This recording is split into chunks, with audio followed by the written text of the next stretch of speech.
कैसे हैं मेरे शेर और शेरनियों। चलिए, कल का क्लास में आप लोग का भर भर का प्यार मिला और उसी क्लास के एनर्जी के साथ हम फिर से जो है ना आज आपके लिए आए हैं क्लास लेकर संस्कृत का। आज की क्लास में हम लोग जो है ना संस्कृत का ऑब्जेक्टिव क्वेश्चन हम लोग देखेंगे। पिछले क्लासों में हम लोग जो है ना हिंदी के बाद हम लोग समझे कि साइंस का देखे थे और आज की क्लासों में हम लोग संस्कृत का समझिए ऑब्जेक्टिव क्वेश्चन देखेंगे। आज का भी क्लास कल से बेहतरीन होने वाला है और आपके साथ जुड़ करके आपके साथ क्लास लेकर के बहुत मजा भी आ रहा है। लेकिन क्लास चालू करने से पहले मैं आप सभी लोग से एक बात कहूंगा कि आंखों में ख्वाब देख दिल में खामी वही रखना। आंखों में ख्वाब देख दिल में खामी वही रखना, बार बार गिर जाना लेकिन उम्मीद पुरानी वही रखना। इसी के साथ जो है ना हम चालू करते हैं आज हमारे भारत की सबसे प्राचीन भाषा, भारत की संस्कारों की भाषा, सभी भाषाओं की जननी यानी संस्कृत का ऑब्जेक्टिव क्वेश्चन। और यह संस्कृत जो है ना आपके मैट्रिक बिहार बोर्ड के एग्जाम में आपका समझिए कि 100 मार्क्स का आता है और बहुत ही हल्का, बहुत ही कम मेहनत में आप इसमें भी बेहतर कर सकते हैं। चलिए इसके बाद जो है ना इसके हम प्रश्नों पर ध्यान देते हैं। अब हम लोग देखते हैं, समय को पास नहीं करते हुए आपके प्रश्न पर हम लोग आपको लेकर आते हैं। इसमें का पहला प्रश्न है, ध्यान दीजिएगा। आपका 1 नंबर जो प्रश्न है,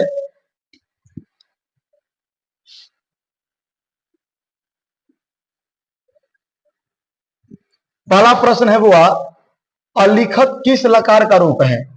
अलिखत किस लकार का रूप है?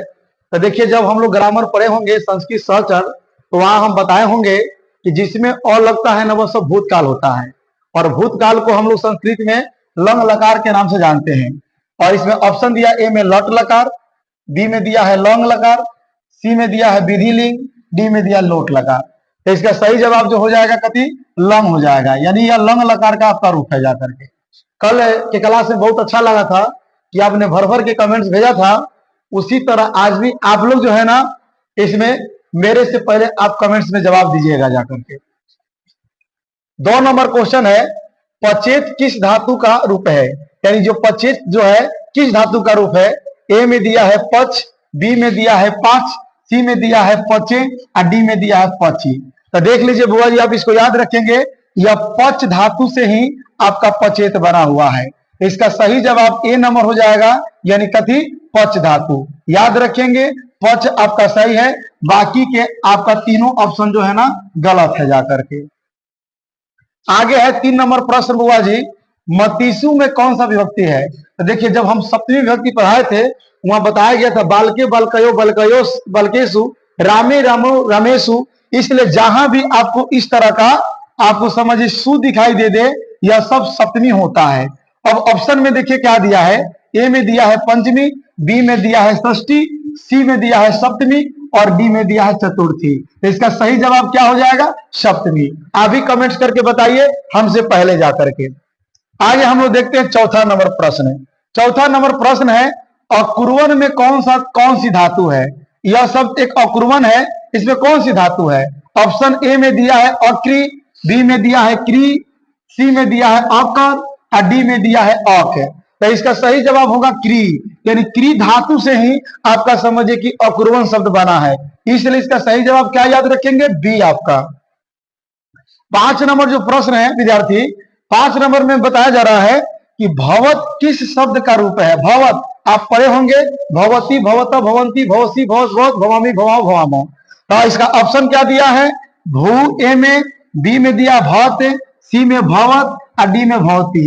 ये जो भवती भवत भवंती जो बनता है ना, इसका मूल रूप हुआ जी भू होता है। इसलिए याद रखेंगे भवत जो है ना भू धातु का ही आपका समझिए शब्द है। जाकर के चलिए छठा नंबर जो सवाल है, छठा प्रश्न है, किसकी महिमा सर्वत्र गाई जाती है? यह आपके सिलेबस से है, यह आपके पाठ्य पुस्तक से है।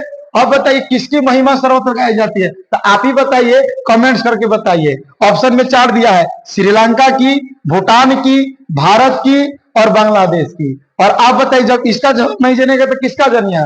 बच्चा बच्चा जानता है कि भारत एकमात्र ऐसा देश है जिसकी महिमा का गुणगान समझिए सर्वत्र, यानी पृथ्वी लोक से लेकर के देवलोक तक लगाई जाती है। इसलिए आप कमेंट्स करके बताइए। तो चलिए, क्या ऑप्शन सी सही जवाब है आपका, यानी भारत की महिमा जो है ना सर्वत्र गाई जाती है, देवता लोग भी इसकी महिमा गाते हैं। इसके बाद हम लोग देखेंगे 7वां नंबर प्रश्न, ठीक है। चलिए अब हम लोग देखते हैं 7वां नंबर प्रश्न क्या बताया जा रहा है। तो 7 नंबर प्रश्न दिया है, ये भी आपके पाठ्य पुस्तक से है कि भारत की शोभा से कौन प्रसन्न होते हैं, यानी भारत की शोभा से ये प्रसन्न होते हैं। ऑप्शन में है ए में ईश्वर, बी में दैत्य, सी में आलसी, डी में क्रोधी। चलिए आप इसका जवाब दीजिए, क्योंकि आप सिलेबस पढ़े हैं, निश्चित इसको जानकारी हो गया। क्या ऑप्शन होना चाहिए, तो याद रखिएगा भारत की शोभा से ईश्वर लोग यानी देवता लोग क्या होते हैं, प्रसन्न होते हैं। उसके बाद जो है ना 8वां नंबर जो प्रश्न है, 8वां नंबर, शैशव संस्कार कितने होते हैं। जब आपको मैं संस्कार पढ़ा रहा था तब वहां पर हम बताए थे संस्कार 16 होते हैं और तमाम संस्कारों को 5 भागों में बांटा गया है। इसमें शैशव संस्कार कितने होते हैं। ऑप्शन ए में 6 है, बी में 5 है, सी में 4 है और डी में आपका 3 है। तो याद रखिएगा शैशव संस्कार कितने होते हैं, 6 होते हैं। तो इसका सही जवाब क्या हो जाना चाहिए, आपका ए नंबर हो जाना चाहिए।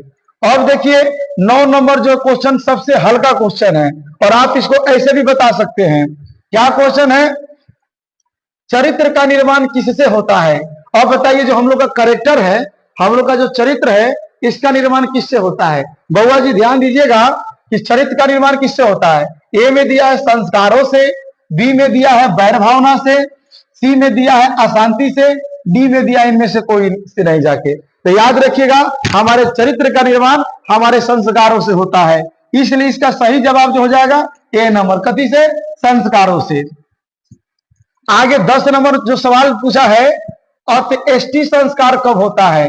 अंत्येष्टि संस्कार को हम लोग अंतिम संस्कार भी बोलते हैं, इसको आम भाषा में दाह संस्कार भी बोलते हैं। तो आप बताइए हम लोग का अंतिम संस्कार कब होता है, जन्म के बाद कि मरण के बाद।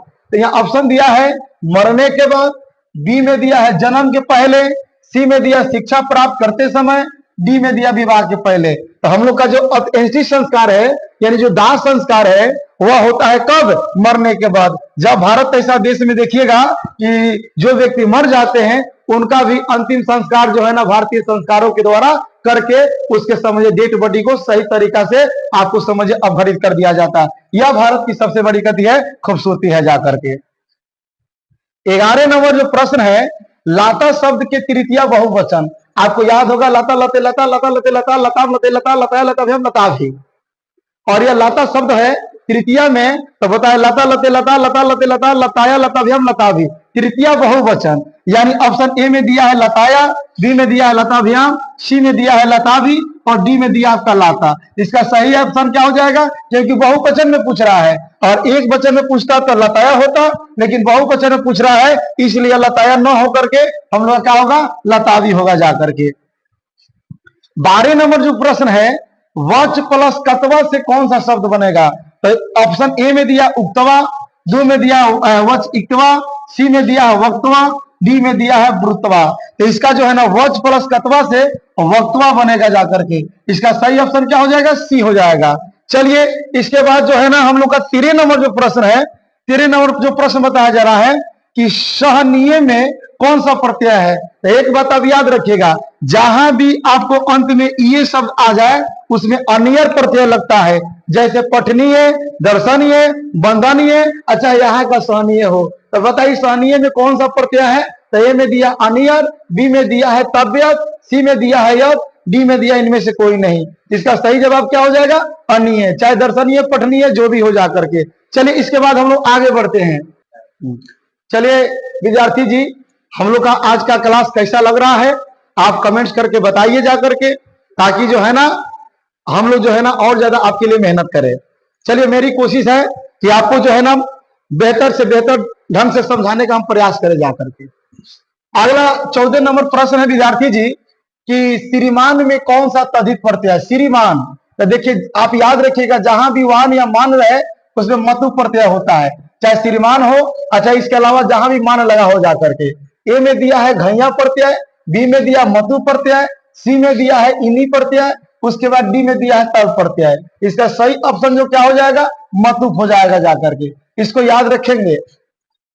15 नंबर जो सवाल है, लौकिक में कौन सा प्रत्यय है? एक बात याद रखिएगा, प्रत्यय अंत में लगता है, उपसर्ग पहले लगता है। तो लौकिक, लौकिक अंत में बोलिए क्या आ रहा है? इक आ रहा है।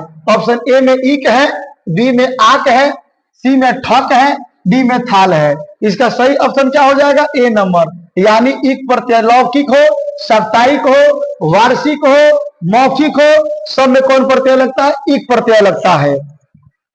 16 नंबर जो प्रश्न है, गोदान किस संस्कार का मुख्य क्रम है? देखिए, जब आपको भारतीय संस्कार चैप्टर पढ़ाए थे तो आप बताए थे कि जब हम लोग शिक्षा आरंभ करते हैं गुरुकुल में जाकर, उसमें एक सबसे प्रमुख कर्म होता है जिसका नाम गोदान होता है। यानी गाय को दान करना पड़ता है।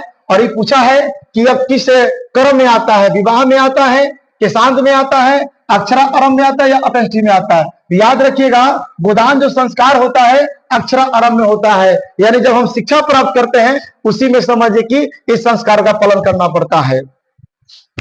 17 नंबर जो प्रश्न विद्यार्थी, नीति श्लोक का पाठ महाभारत के किस पर्व से लिया गया है?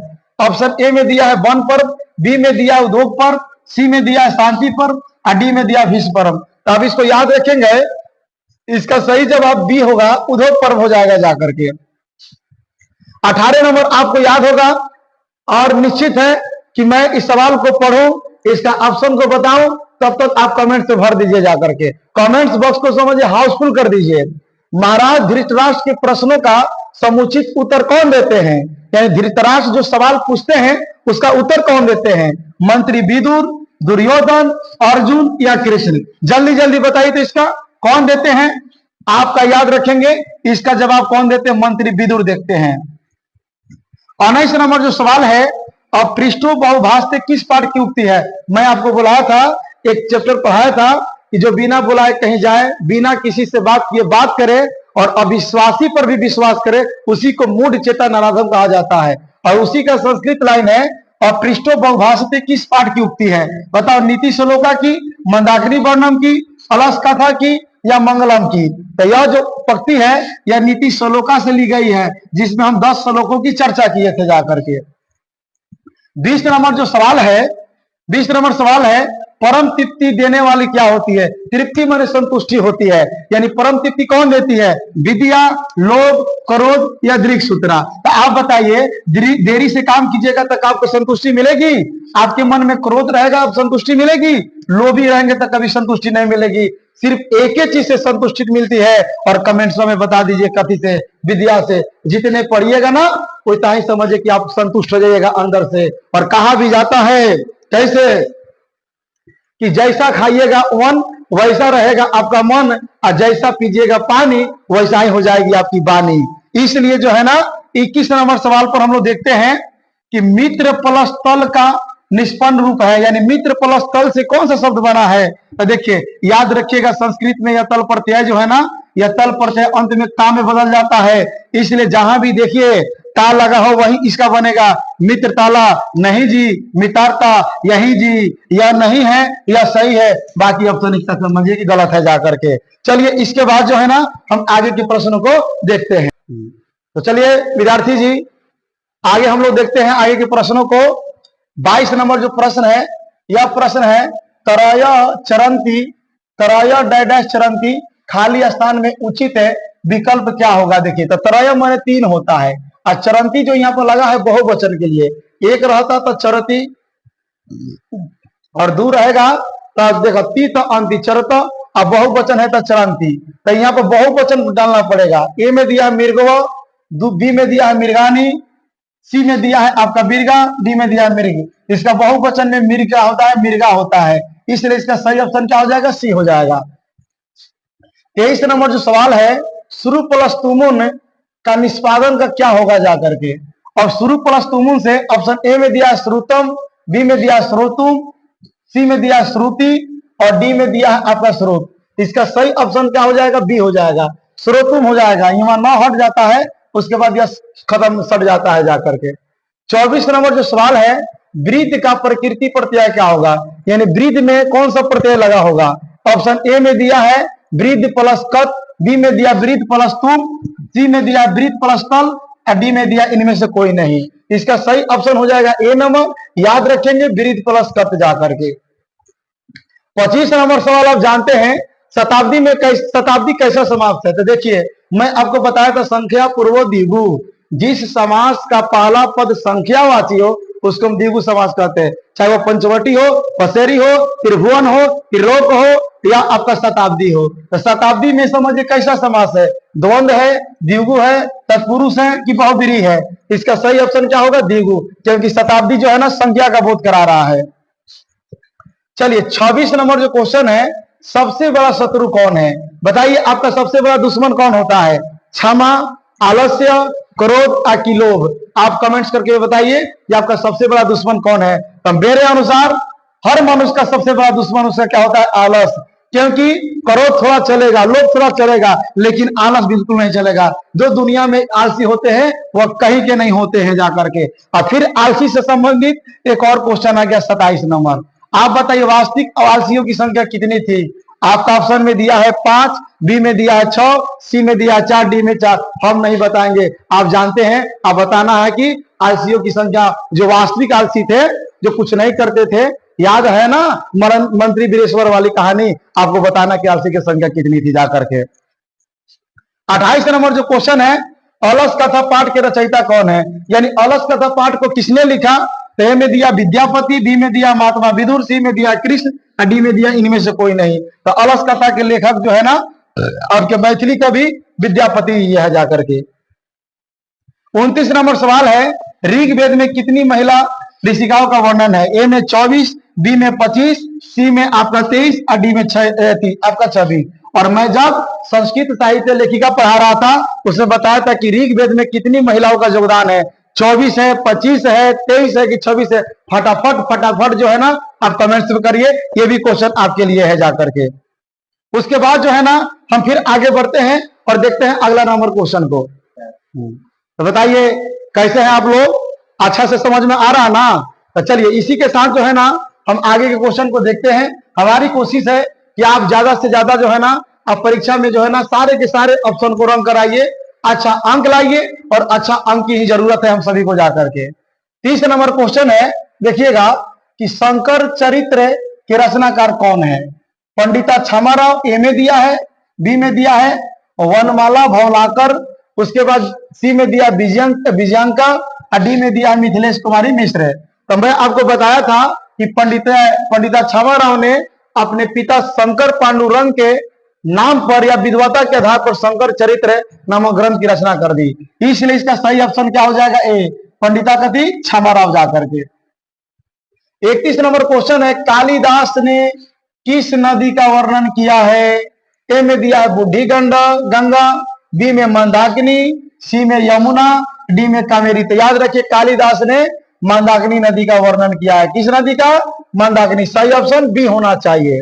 32 नंबर क्वेश्चन देखते ही आपको याद हो गया होगा। तो जब क्वेश्चन देख लिए हैं तो ऑप्शनों में आप ही बताइए इसका। बूढ़े बाघ के हाथ में क्या था। इसमें दिया है सोने का कंगन, चांदी का कंगन, तांबे का कंगन, लकड़ी का कंगन। तो देख भाई बात ऐसी थी कि बूढ़े बाघ के हाथ में वास्तविक में कंगन नहीं था, कंगन नीचे रखा था, हाथ में कुश लिया था। और मैं आपको बताया था कि बार बार वो कंगन की ओर इशारा कर रहा था और इशारा करके राही को फंसा रहा था। लेकिन ऑप्शन में अगर कुछ नहीं मिलता है तो आप मार दीजिएगा कथी, सोने का कंगन, ठीक है। और कुश रहेगा तो कुश इसका सही ऑप्शन हो जाता। लेकिन फिलहाल यहाँ पर सोने का कंगन है, तो स्टार लगाने की कोई जरूरत नहीं है, आप एग्जाम में सोने का कंगन मार कराओगे जाकर के।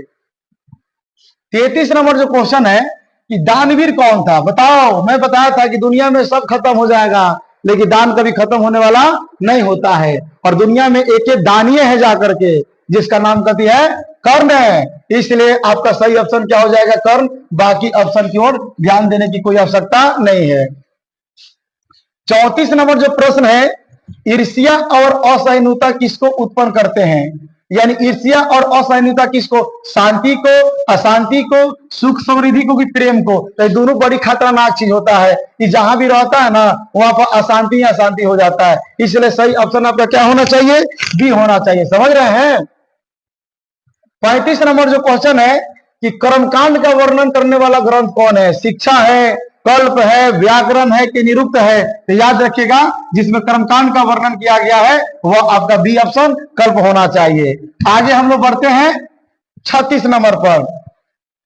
36 नंबर जो सवाल है, गिरहात वही उदानम अस्ति, गिरहात वही उदानम अस्ति, यहाँ रेखांकित पद में कौन सा व्यक्ति है? यानी गिरहात में देखिए जेकरा अंत में रहता आत है, चाहे वह बलकात हो, रमात हो, देवात हो, उसमें होता है पंचमी व्यक्ति, अलगाव का बोध कराता है। इसलिए आपको एन्ने ओन्ने भटकने की जरूरत नहीं है, सीधे मार दीजिए कति पंचमी, ताकि यहाँ पर लगा है कति आत।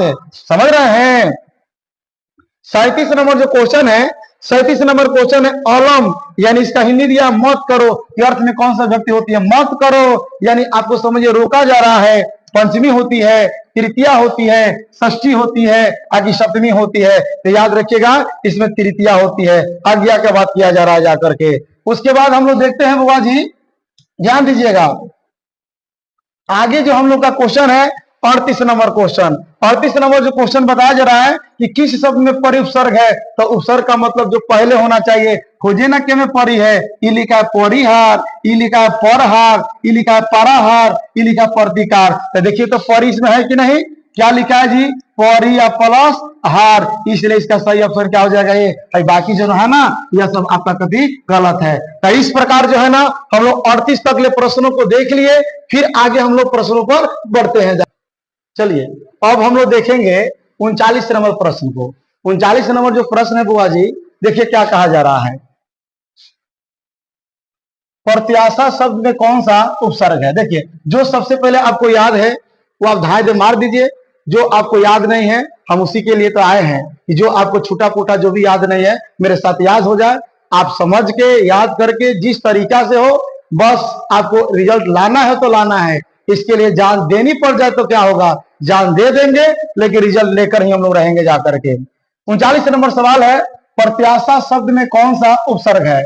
ए में उपसर्ग यानी पहले वाला प्र है, प्रत्या है, प्रति है कि आशा है? तो इसका सही जवाब याद रखिएगा, प्रत्याशा में प्रत्या है, यानी प्रत्या इसमें लगा है, प्रत्या प्लस आशा प्रत्याशा हो जाता है जाकर के। 40 नंबर जो सवाल है, भू धातु के लोटे लकारे मध्यम पुरुष एक वचन का रूप क्या होगा? भव होगा, भवंतु होगा, भवतु होगा कि भवत होगा? तो इसका जो है ना सही जवाब जो हो जाएगा 1 नंबर, यानी भव हो जाएगा। 41 नंबर आप जानते हैं, ढाई से पहले आंसर बताइए तब हम सवाल पढ़ेंगे, खाली हम ही सब लोग बोलवा रहे हैं जाकर के। 41 नंबर सवाल है, सत्य का मुंह किससे ढाका है जाके? असत्य से ढाका है, हिरण्मय पात्र से ढाका है, स्वार्थ से कि अशांति से? किससे ढाका है हम नहीं बताने वाले हैं, कमेंट्स बॉक्स में समझिए कि जल्दी आंसर दीजिए, तब हम आपको कौन बच्चा देखते हैं कि पहले इसका आंसर दे पाता है। यह क्वेश्चन आपके लिए छोड़ देते हैं। चलिए आगे है, सत्यमेव जयते किस उपनिषद का मूल मंत्र है? यानी सत्यमेव जयते नानी, तो मैं बताया था कि सत्य की जय होती है, असत्य की जय नहीं होती है, और सत्य के रास्ते पर चलने वाले लोग ही देवलोक को प्राप्त करते हैं। तो कहां से लिया गया है? ईश्वासोपनिषद से, बृहदारण्यकोपनिषद से, या मुंडकोपनिषद से, या कठोपनिषद से? तो जाके देखिए मैं लिखवाया भी था, याद रखेंगे मुंडकोपनिषद से जाकर के। 43 नंबर जो क्वेश्चन है, किसके काल में पाटलिपुत्र की रक्षा व्यवस्था उत्कृष्ट थी? यानी किसके काल में पाटलिपुत्र की रक्षा व्यवस्था उत्कृष्ट थी, अच्छी थी? चंद्रगुप्त मौर्य के काल में, कि समुद्रगुप्त के काल में, कि कुमार गुप्त, या इनमें से कोई नहीं? तो मैं पढ़ाया था दूसरा चैप्टर, नाम याद है पाटलिपुत्र वैभवम, उसमें बताया था कि चंद्रगुप्त मौर्य काल के काल में पाटलिपुत्र की व्यवस्था बड़ी सुंदर थी जाकर के। 44 नंबर क्वेश्चन भी हम नहीं बताएंगे, क्योंकि सब जो है ना लल्लू पंजू टाइप का क्वेश्चन है। लल्लू पंजू इसलिए बोल दिए हैं कि जिस दिन आप सुने थे क्लास में, आपको उस दिन में याद हो गया होगा, जन्मों जन्मांतर रहता है, इसलिए आप इसका जवाब दीजिए। सिख के 10वें गुरु कौन थे? ए में गुरु नानक, बी में गुरु तेग बहादुर, सी में गुरु गोविंद सिंह, और डी में गुरु रामदास। हम नहीं बताएंगे, आप जानिए, आपको भी मालूम है जाकर के। जल्दी कमेंट से बताइए, ध्यान दे, देखते कौन बच्चा जो है ना जल्दी बता पाता है। चलिए आगे हम बढ़ते हैं 45 नंबर, पाटलिपुत्र किस प्रांत की राजधानी? आप बताओ भाई। अरे पाटलिपुत्र किसकी राजधानी है ये हम बताया जाकर के। बिहार की राजधानी है, केरल की, झारखंड की, कि पश्चिम बंगाल की? चलिए आप इसका जवाब आपको ही देना है, जल्दी कमेंट्स करके बताइए किसकी राजधानी है जाकर के। आगे 46 नंबर जो क्वेश्चन हम पढ़ते हैं, एकम एकम इति का समस्त पद क्या होगा? यानी एकम एकम इति, इसका ए में दिया है एक कम, बी में दिया प्रत्येकम, सी में दिया एकेति और डी में दिया एका एकम। तो इसका सही ऑप्शन याद रखिएगा एक कम हो जाएगा, जाकर के क्या हो जाएगा? एक कम। इसके बाद जो है ना हम आगे चलते हैं। चलो चलो भाई, अब आगे हम लोग बढ़ते हैं 47 नंबर प्रश्न की ओर। 47 नंबर जो प्रश्न है, बोला जा रहा है कि तत्पुरुष समास का उदाहरण कौन सा है? तत्पुरुष याद रखिएगा विभक्ति वाला। विभक्ति का मतलब का के की कर्ता ने कर्म को कर्म से सब विभक्ति होनी चाहिए। इसमें ऑप्शन दिया है धनहीन, 2 में दिया सचित्रम, या आपका 3 में दिया है यथाशक्ति, या डी में दिया है चौथा पितरव दिया है। तो धनहीन का मतलब धन से हीन या से विभक्ति है, इसलिए सही जवाब इसका क्या हो जाएगा? धनहीन हो जाएगा। 48 नंबर जो सवाल है, चारा चरम में कौन सा समास है? चारा चरम, तो देखिए चारा चरम जो है 2 शब्द से बना है और जिसमें दोनों पद की प्रधानता होती है, द्वंद्व समास कहते हैं। और इसमें ऑप्शन में ये द्वंद्व है, बी में तत्पुरुष है, सी में अव्ययी भाव है और डी में बहुब्रीहि है। इसका सही समास जवाब क्या हो जाएगा? द्वंद्व समास हो जाएगा। उसके बाद 49 नंबर सवाल है, धनार्थे चतुर्थी का सूत्र उदाहरण कौन है? दान, देखिए मैं बताया था दान देने के अर्थ में धनार्थे चतुर्थी होती है। जैसे राजा भिखारियों को अन्न देता है, उस तरह अनुवाद बनाया है। पहला अनुवाद है माता रमेशा भोजनम यच्छति, यानी माता रमेश को भोजन देती है। मह्यम मोदकम रोजते, मुझे दही रहती, लड्डू अच्छा लगता है। गृहात बहिर् गणेश गच्छति, घर के बाहर गणेश जाता है। आचार्यात वेदम पढ़ती है, आचार्य से वेद पढ़ते हैं। तो बताओ इस वाक्य में किससे दान देने का बोध होता है? किससे? 1 नंबर से। यानी इसका सही जवाब हो जाएगा माता रमेशा भोजनम यच्छति, यानी माता रमेश को भोजन देती है। आप बताइए किसी को भोजन देकर छीना जाता है, और जिसको देकर ना छीना जाए उसी को दान कहा जाता है। 50 नंबर जो क्वेश्चन है, अहम पद के योग में कौन सी विभक्ति लगती है? अहम यानी चतुर्थी, पंचमी, तृतीया या प्रथमा। तो याद रखिएगा, आपका समझिए कि कौन सी विभक्ति लगती है, तो इसमें तृतीया याद रखिएगा। उसके बाद आगे हम लोग बढ़ेंगे 51 नंबर में, मनोरथ का संधि विच्छेद क्या होगा? मनोरथ का संधि विच्छेद क्या होगा? तो मन प्लस रोध, मनो प्लस रथ, मन प्लस रथ, मन प्लस रथ। इसका सही जवाब हो जाएगा सी, मन प्लस रथ मनोरथ होता है। 52 नंबर जो सवाल है, महा प्लस ईसा की संधि होगी, तो महा प्लस ईसा से महेश बनता है। यहाँ भी महेश, यहाँ भी महेश, वही महेश नहीं लिखा है, और यहाँ भी महेश। तो तीनों ऑप्शन में समझिए कि सही है। तो तीनों में कोई जो है ना आप सही मार दीजिएगा, अन्यथा जो है ना इस सवाल आपका गलत है, क्योंकि इसमें एक ऑप्शन देना चाहिए, बाकी ऑप्शन आपका गलत दिया है जाकर के। 53 नंबर सवाल है, आ प्लस ई के मेल से कौन सा नया वर्ण बनेगा? अ बनेगा, ए बनेगा, ओ बनेगा या आई बनेगा? तो आ प्लस ई से जब संधि पढ़ाए थे बताए थे ए बनेगा जाकर के। 54 नंबर में है, भग्नयोदाया में कौन सा संधि है? भग्नोदाया गुण संधि है, दीर्घ संधि है, आयादी है कि वृद्धि है? याद रखिएगा इसमें आपका गुण संधि है। चलिए हम लोग आगे बढ़ते हैं। चलिए भाई, अब जो है ना आइए आपका 55 नंबर जो सवाल है, 55 नंबर सवाल में बताया गया है कि लंबोदर में कौन सा समास है? तो मैं बताया था लंबम उदरम यस्य लंबोदरा, यानी जिस समास में अन्य पद की प्रधानता होती है बहुब्रीहि समास कहते हैं। और इसमें ऑप्शन ए में दिया है कर्मधारय, बी में दिया बहुब्रीहि, सी में दिया द्वंद्व और डी में दिया आपका द्विगु। तो इसका सही जवाब क्या हो जाएगा? बहुब्रीहि हो जाएगा। उसके बाद 56 में दिया है किताब से फिर कि कर्मवीर कौन था? बताओ, राम परवेश राम, दुर्योधन, अर्जुन या वीरेश्वर? आपको मालूम होगा राम परवेश राम की जब कहानी पढ़ा रहे थे कि कर्मवीर जो था कौन था? राम परवेश राम था जाकर के। 57 नंबर क्वेश्चन है कि लक्ष्मी किसका वर्णन करती है? यानी लक्ष्मी किसको वर्णन करती है? लक्ष्मी किसको देती है? मूर्ख को, उद्यमी पुरुष को, लोभी को, क्रोधी को? तो याद रखिएगा, जो उद्यमी पुरुष होता है यानी जो मेहनती होता है उसी को लक्ष्मी समझिए कि अन्न धन सब कुछ देती है जाकर के। मूर्ख व्यक्ति को कभी कुछ नहीं मिलने वाला होता है। 58 नंबर क्वेश्चन है, व्याघ्रपति कथा किस ग्रंथ से उद्धत है? यानी किस ग्रंथ से लिया गया है? हितोपदेश से, पंचतंत्र से, नीति शतक से या नीति श्लोका से? तो याद रखेंगे कि व्याघ्रपति कथा जो है ना हितोपदेश से लिया गया है।